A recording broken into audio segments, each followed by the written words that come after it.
Tilapia fish food and extrusion process. Stay tuned. Okay, I have a lot to share in this video. Some of which have been actually shared with you already, like a repetition, but for emphasis, that's the reason why. I kind of find it a little bit difficult actually getting a topic for this video. Anyway, I will just talk until I I I I finish, right?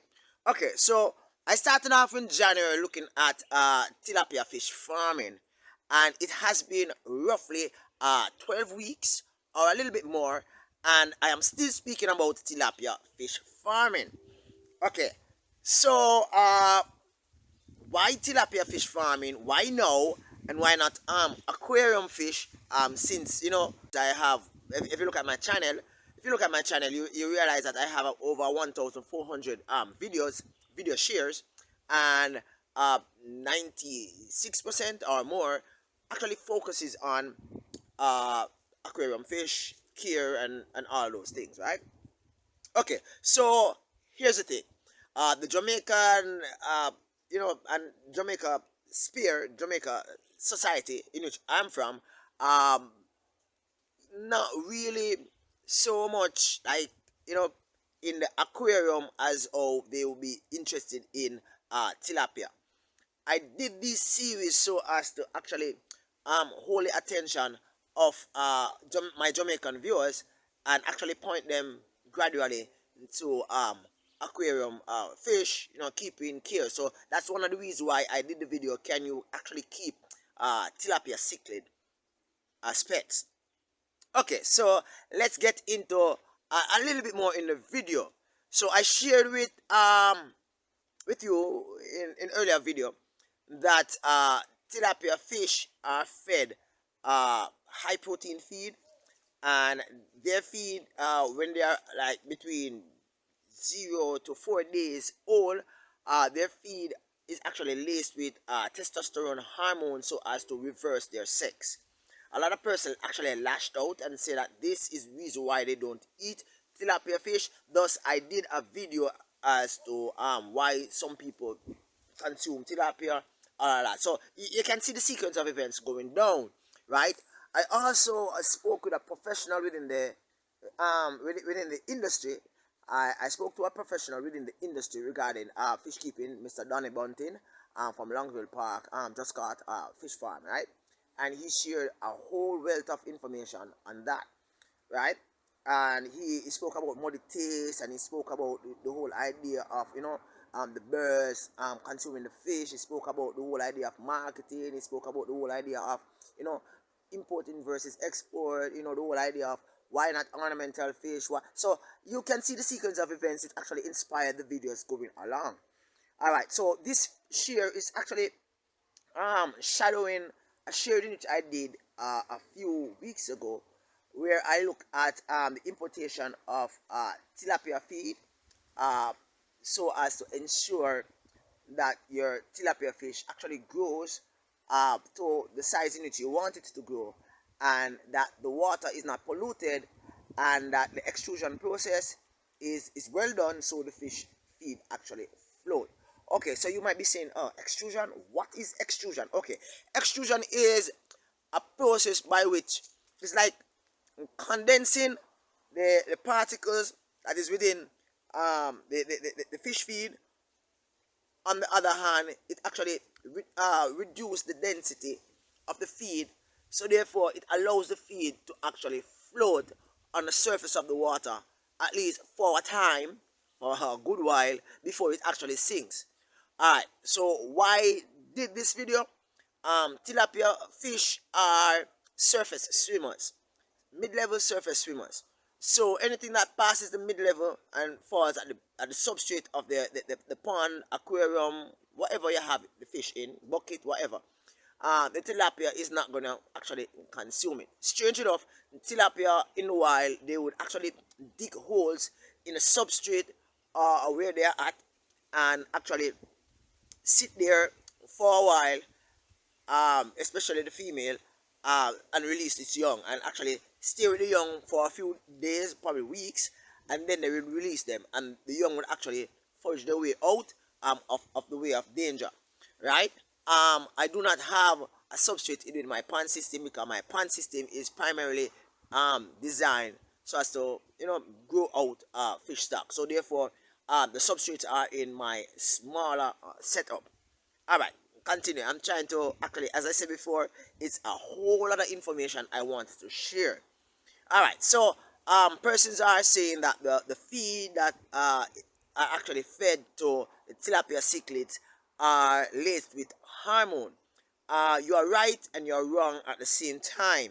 Okay, between 0 to 4 days, tilapia cichlid are they don't have any sex. They're neither male nor female. It's not decided by their genes, right?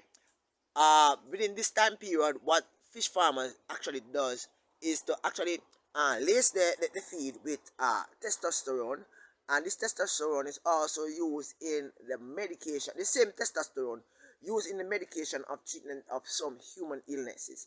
Right now, this testosterone, when added to the feed, right, the fish actually consume it on the body, and it's only fed to the feed for an average between 2 to 3 weeks. Correct me if I'm wrong, probably a little bit more, but it's while they are a tiny tot, right? Now, after it is sure that, and it's usually like 3 to 4 days, they are in the nursery or they are in that small space, right? After about three, yeah, average about 3 days, right? 3 4 days, the sex is now determined, right? And male tilapia grow very large and they have more meat on them. So therefore, tilapia farmers, fish farmers would want to have male tilapia because they would end up with more monies. When they do sell them per pound, they will get more monies. All right, so that is done. I did a video on that, and it explains it in totality.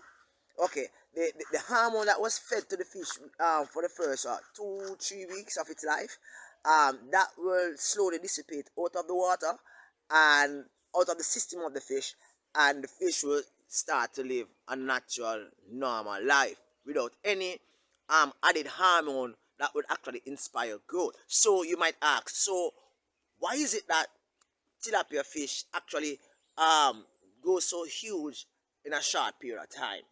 Okay, now here's the thing.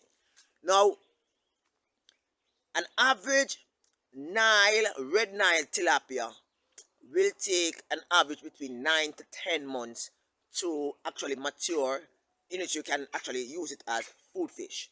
Mozambique tilapia takes between 3 to 4 months, right? Yeah, to reach the same maturity. So Mozambique, it goes really fast.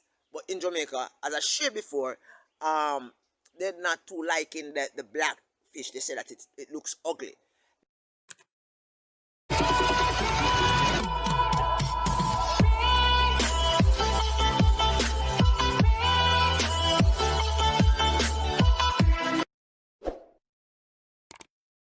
They prefer the red Nile tilapia because they say that the red Nile tilapia, it reminds them of the red snapper, which is a marine fish, and they will actually accept that as a part of their diet.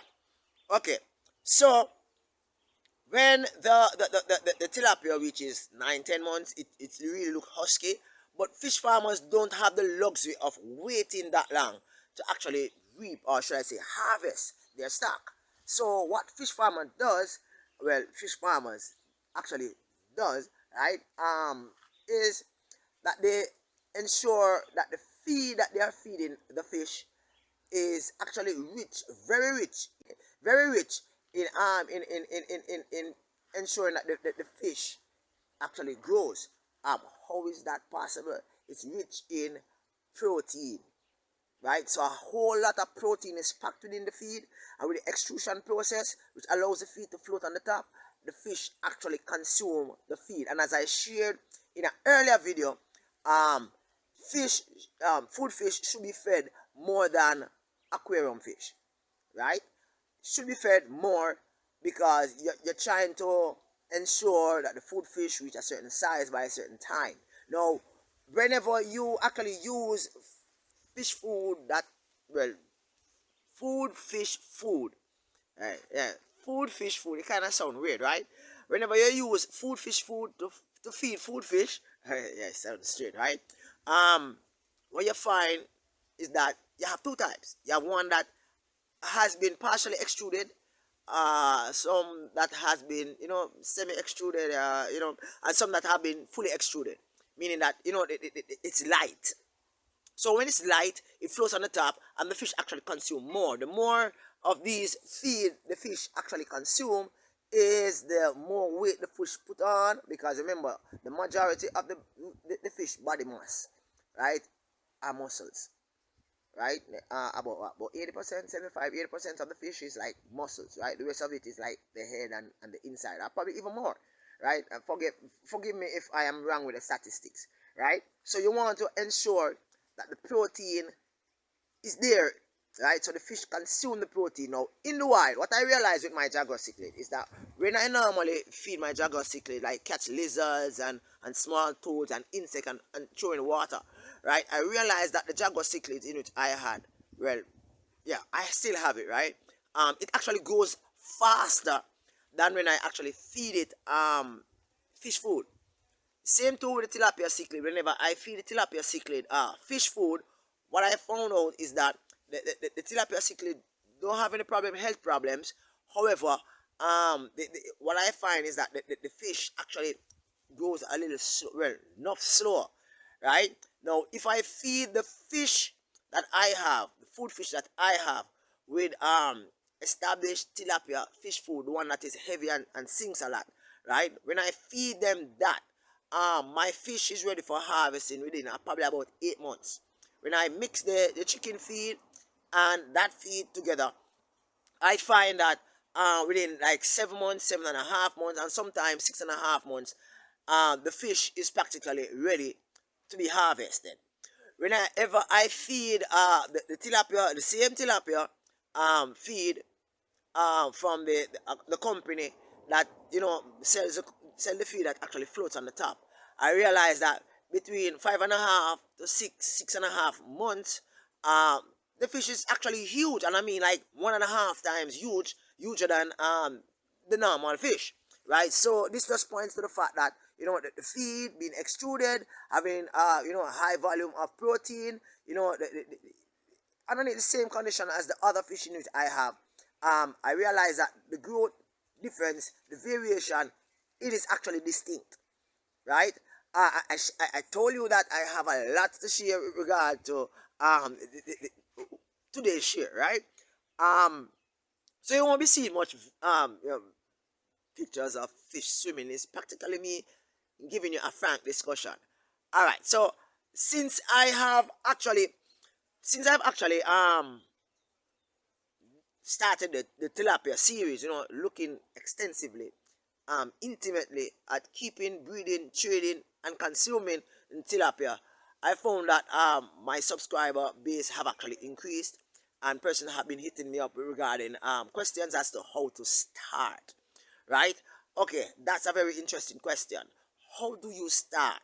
The first thing you need to do, and I share that with you in a video where I talk about getting your vats and getting your totes, right? The first thing you need to do is actually secure a location, secure the vats, and then you start to look for the fries, right? Okay, it's a little bit difficult at times to get uh tilapia stock, baby stock, start, brood stock, that is not monosex, right? Because right now, how it is, business people are actually going for the money, so therefore they are not really into the whole, mix mixed stock cultivation, right? I am just doing this for educational purposes and for my own personal benefit, testing my wits to see whether or not I can be successful in cultivating fish food. All right, so um you can get the IBC totes in Jamaica from from Hypro feeds and from Nutrimix, right? And if you are getting them, ensure that it is food grade, right? Normally what happened, and I was planning to do an exclusive video on this, but I decided that I'm just going to be talking frank, right? Normally they usually give it out to farmers. So farmers usually come because farmers buy like truckloads of feed, different type of feed, right? And they normally, that's high pro and Nutrimix, they normally give them out, right, free. However, what they found out is that they're giving them out free. A lot of persons collect them, and they are actually selling them back to individuals for thousands of dollars. So what they have actually intended to do now, well, they start already, right, is to actually sell them. Now, the trick in getting them is that you have to be prepared when you're actually seeking them. So you have to, I think it's about $5,000 for IBC tote at a high pro. I don't know about Nutrimix much, and you have to actually come there, ask them, ask security, ask the person in charge whether or not it's available, because it's like hot bread. So as soon as it is finished, they take out the chemical or whatever is in it and they put it one side. I can guarantee you that within 3 days that empty container is gone. Right? So you have to be keeping on checking to see whether or not availability of IBC totes exists. Right? It's a little bit touch and go. You normally have them on the roadway, person selling them along with the barrels in each person. You do all kind of things with them. Keep store water on their house top. They do what I do, keeping fish. They do all lot of things with them, right? But it's just getting scarce because a lot of persons are actually venturing into activities such as myself. I will be going into aquaponics a series of shear in the summer, and it is hope that you will stay tuned for that. The tilapia, the whole keeping and caring and trading and breeding and consuming tilapia is not something that is going to end when the series end, right? I am gonna always be sharing you interspersely. Like intersperse some of my videos, other videos about aquarium, right? Um, in between, right? About what's the progress like on my channel regarding to tilapia, right? Because I have a whole lot of experience just being out here 3 months, going to different places, doing a lot of things. It's a lot of work, and trust me, I have a lot of things to share, right? And so this is an ongoing thing. It's not something that I am going to end abruptly like that, right? Because you're going to be seeing my aquaponic setup in a few months time, right? And in between that, I'll be sharing some aquarium information, aquarium based, aquatic based information regarding my experience here. All right, so I think I touched everything. I touched the extrusion, I touched the high protein feed, I touched the size growth, right? I also touched the whole idea how you access or you actually get IBC taught, and practically that's it. If I've left out anything else, right? There's a video to come that will close off the series officially, and so the video after this one will be the last in the set of videos for now on tilapia. So if you're seeing this video, that means you have one more video, and then the tilapia thing ends, and then now I move on to aquarium for probably about 2 months, and then after that 2 months you will see my aquaponics series begin, right? So the aquaponics series, same way, well, going forward, same way, you will have videos on Sundays, Tuesdays, and Thursdays, right? I can't tell you whether or not it's going to be 5:30 or it's going to be 6 o'clock. I mean, the time just varies, but videos 3 times a week. Um, uh, you're just gonna get them. So thank you very much for subscribing. I welcome those persons who are new to my channel. I know that this video is a little bit long, but I welcome those persons who are new to my channel. It is hope that you will practically be able to use some of what is being shared with you to enhance your further experience within the hobby, within the trade, or just being a lay individual who just find it really interesting. Peace out. Catch you next time. Bye bye.